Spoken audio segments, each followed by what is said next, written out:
Assalamualaikum warahmatullahi wabarakatuh. Perkenalkan, kami dari kelompok BPPL Kuarta kelas E.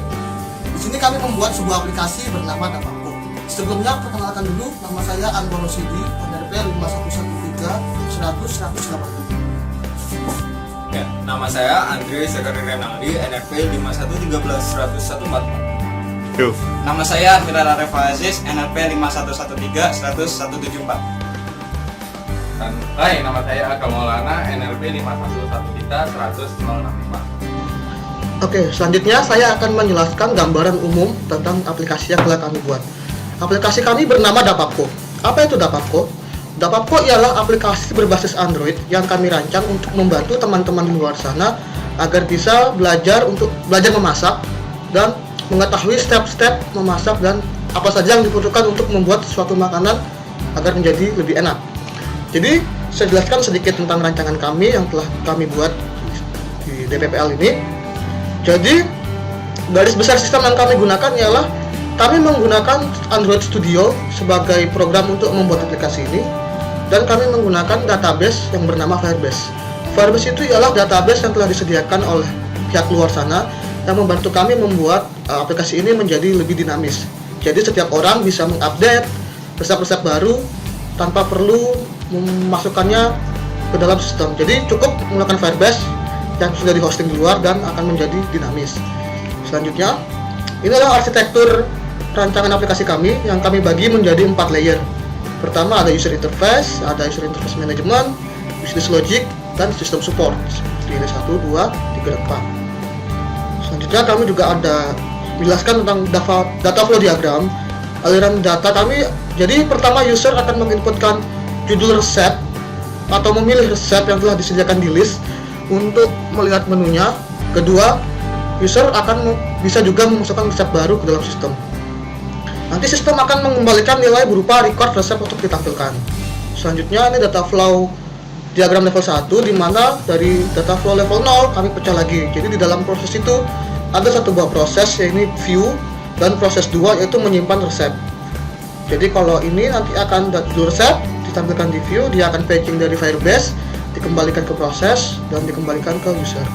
Sama seperti jika dia mengupload resep baru, akan dimasukkan ke dalam proses dan disimpan ke dalam Firebase.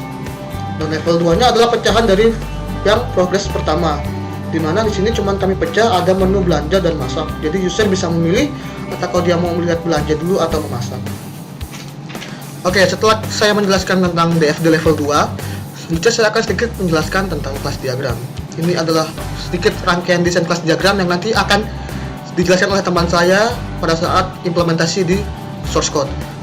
Selanjutnya adalah desain data. Jadi di sini kami menggunakan Firebase yang sudah saya jelaskan sebelumnya, dan nanti akan ada jembatan penghubung antara Firebase dengan Android Studio yaitu JSON. Dan ini adalah kamus data. Di sini kami hanya menggunakan satu tabel, yaitu bernama tabel resep. Yang nama fieldnya itu ada nama resep, bahan, cara, deskripsi, dan gambar. Dan selanjutnya, ini adalah sedikit gambaran alur kerja dari aplikasi pertama. Pertama, daftar resep. Jadi pada saat user membuka aplikasi kami, dia akan langsung menampilkan list-list resep yang tersedia. Kemudian ada lihat resep. Jadi di saat lihat resep ini pengguna memilih resep dengan mengklik tombol resep, nanti akan ditampilkan nama resep dan deskripsi. Kemudian dia memilih apakah dia mau belanja dulu atau masak. Nah, seperti yang dijelaskan oleh alur diagram ini. Jika dia memilih memasak, akan ditampilkan bahannya dulu untuk dibelanja. Selesai belanja, dia kembali ke menu awal dan dia kembali ke klik menu masak. Jadi setelah selesai akan kembali ke menu awal lagi. Sama dengan tambah resep, dia memilih menu tambah resep dan menginputkan form-form yang telah disediakan. Di sini adalah desain antarmuka. Untuk membuat desain ini kami menggunakan pensil. Ini adalah spesifikasi layer utama. Ini adalah contoh dari list resep makanan. Ada elemen-elemennya. List resep input. Ini adalah tampilan menu home screen pertama saat memilih menu. Ini adalah menu belanja, dan ini adalah langkah-langkah masak. Oke, sekian penjelasan tentang gambaran umum tentang aplikasi yang saya buat. Terima kasih. Wassalamualaikum warahmatullahi wabarakatuh. Oke, untuk selanjutnya saya akan menjelaskan mulai dari Android Studio-nya. Bagaimana cara kami mendevelop aplikasi ini. Jadi kita buka dulu Android Studio-nya. Nah, dari pertama kita akan mulai masuk. Oke, jadi pertama kami sudah melakukan pola pengembangan secara MVC, yaitu dibedakan antara model, view, dan controller. Jadi dari view-nya ada di folder resolution, kemudian layout. Nah, di sini terdapat banyak sekali file berbentuk .xml. Nah, .xml ini berguna untuk mengintegrasikan antara codingan kita dengan user interface. Seperti itu. Untuk pertama, kita akan masuk melalui splash screen. Jadi apakah splash screen ini? Splash screen ini ada menjelaskan bagaimana kita menampilkan halaman utama kita sendiri, yaitu Dapapko Quad A, seperti itu. Jadi splash screen extend app compact activity ini. Jadi di sini set content view r layout underscore splash screen, berarti kita lihat di folder layout. Di sini ada splash screen.xml dan inilah tampilan dari splash screen tersebut. Kemudian setelah ke splash screen kita akan masuk ke main activity, di mana inti dari semua aplikasi Dapapko ini, yaitu ketika main activity ini jalan, kita men-fetch sebuah database dari Firebase seperti yang dijelaskan sebelumnya. Jadi mref new Firebase seperti ini. Kemudian ketika yaitu diklik, terdapat public class list click handler ini yang mengimplement adapter view on item click listener. Jadi ketika kita mengklik item, salah satu item di list view tadi, kita bisa start activity yang kemudian akan masuk ke ini show full receipt. Ya, sebelumnya di main activity ini, ketika saya memfetch database, saya harus membuat kelas bernama receipt. Nah, kelas ini sangat spesial. Kenapa? Karena dalam mengambil data dalam Firebase harus ada kelas ini yang isinya harus sama dengan atribut yang ada di Firebase.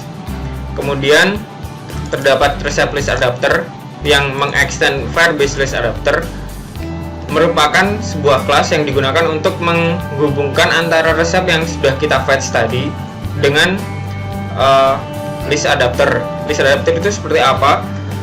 Nih. Jadi ketika dia memfetch database, dia harus ada image view, kemudian ada judul, text view, dan deskripsi. Di main activity, semua itu harus didefinisikan terlebih dahulu. Jadi list view, get list view, kemudian resep list adapter ini digunakan untuk menghubungkan antara database yang telah saya fetch tadi dengan list view yang telah saya buat di view-nya di XML tadi. Jadi mlist new resep list adapter, dia menginstansiasi kelas resep list adapter. Kemudian list view set adapter dengan mlist seperti yang sudah saya fetch tadi. Kemudian ketika ada klik, maka dia akan menjalankan list click handler yang telah saya buat di bawah tadi. Kemudian setelah kita klik, pastinya akan masuk ke show full receipt. Di show full receipt ini selalu ada sebentar, saya akan tampilkan show receipt.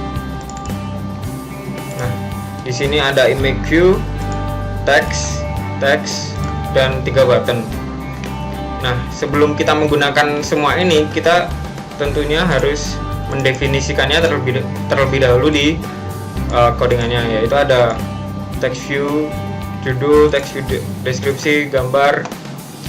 Nah, di sini kita mengambil item-item tersebut. Jadi button view find by ID ID belanja. Jadi kita bisa mengintegrasikannya dengan view. Kemudian di sini kita fetch database lagi dan melakukan query dari model seperti ini. Kemudian ketika ada child yang ditambahkan, maka dia akan melakukan ini semua. Kemudian ketika tombol belanja itu ditekan, yaitu ada di sini, belanja.set on click listener, dia akan melakukan fungsi belanja. Nah, di belanja ini terdapat dua intent. Intent itu berfungsi untuk memindahkan antara satu activity ke activity lain. Contohnya dari sini main show full receipt activity ke belanja activity. Nah, start activity ini untuk menjalankan activity tersebut. Begitu juga dengan tombol masak. Jadi di sini ada fungsi masak. Kemudian ada juga list resep ini digunakan untuk kembali lagi ke halaman utama yang menampilkan seluruh resep. Begitu saja. Sekian dari penjelasan codingan dari saya. Oke, selanjutnya akan saya jelaskan tentang dua fitur utama selain menampilkan resep. Setelah menampilkan resep, setelah memilih resep akan tampil UI seperti ini. Ada 3 tombol di bawahnya, yaitu belanja, home screen, dan masak. Tombol belanja akan menampilkan bahan-bahan yang dibutuhkan dalam resep itu. Tombol home screen jelasnya yaitu kembali ke tampilan utama, yaitu resep, daftar resep. Tombol masak akan masuk ke tahap-tahap memasaknya, akan ditampilkan bertahap. Pertama, saya akan menjelaskan tentang apa yang akan terjadi jika kita mencet tombol belanja. Yang terjadi adalah masuk ke belanja activity. Apa sih belanja activity ini? Ya seperti activity yang lain, belanja ini akan menampilkan satu XML, yaitu activity belanja ini. Nanti di dalamnya ada resep yang disimpan dalam variabel data, dan ini diambil dari Firebase yang tadi. Itu nanti yang ditampilkan apa saja itu, yaitu bahan-bahannya disimpan dalam bentuk string, dalam array string. Terus bahan-bahan ini nanti akan memungkinkan untuk memilih bahan-bahan ini dalam multi-select multi-select. Itu nanti memudahkan pengguna dari Dapapko untuk belanja. Tampilannya adalah seperti ini. Ini adalah list-list item, list-list bahan yang akan ditampilkan setelah memencet tombol belanja. Di sini kita nanti akan bisa menandai bahan apa saja yang sudah kita punyai di dapur, sehingga memudahkan kita untuk belanja. Nah, itu setelah kita memencet tombol selesai, akan kembali ke tampilan show resep ini tadi. Itu tentang belanja activity. Dan selanjutnya yang satunya adalah masak activity.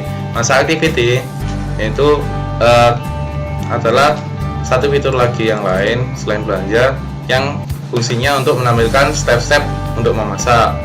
Apa saja yang akan ditampilkan di dalamnya? Ya jelas ada step masak yang disimpan dalam array string dan urutannya kayak gimana. Di dalam pertama akan saya tampilkan dulu bagaimana tampilannya. Jadi akan tampil seperti ini ketika kita menekan tombol masak. Ada satu kalimat di sini, yaitu langkah-langkah memasaknya seperti apa. Dan ada 2 tombol, sebelumnya dan selanjutnya. Nanti sebelumnya jelasnya untuk mundur ke langkah sebelumnya, dan selanjutnya untuk maju ke langkah selanjutnya. Di sininya gini, kita begitu memencet tombol masak, kita akan langsung mendapatkan step-step masak apa saja yang ada di dalam resep itu, dan disimpan dalam step masak. Kemudian dipecah per string, per backslash n ya, ya per backslash n, untuk dinampilkan di setiap halaman. Satu halaman, satu step, dan itu dilakukan di sini.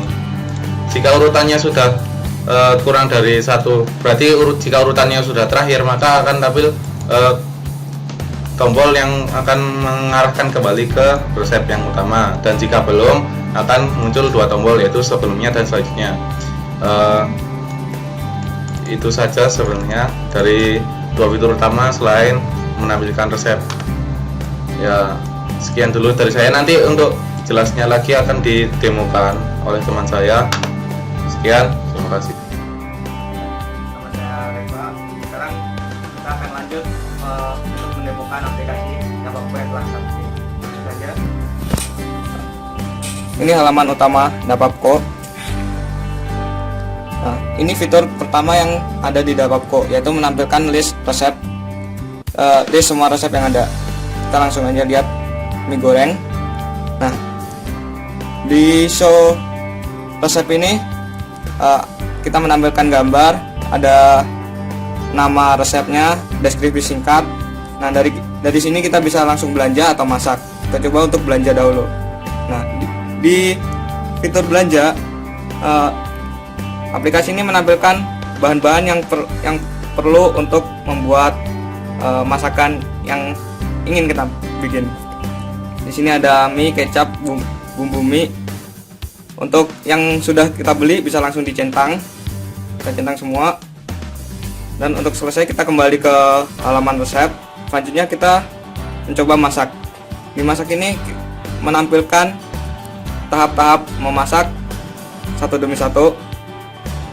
Selanjutnya, nah, kita juga bisa kembali ke langkah sebelumnya.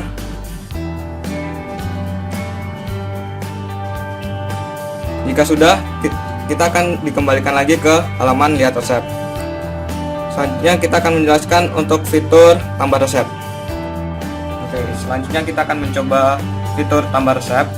Kita akan memasukkan resep baru bernama bakso. Ya, sekarang kita akan tambahkan bahan. Tambah daging.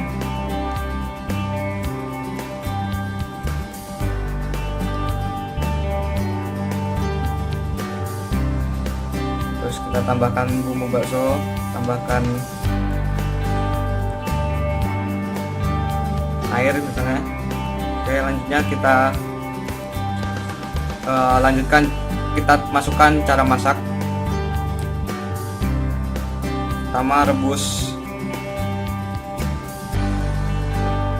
daging terlebih dahulu. Kita tambahkan stepnya satu demi satu.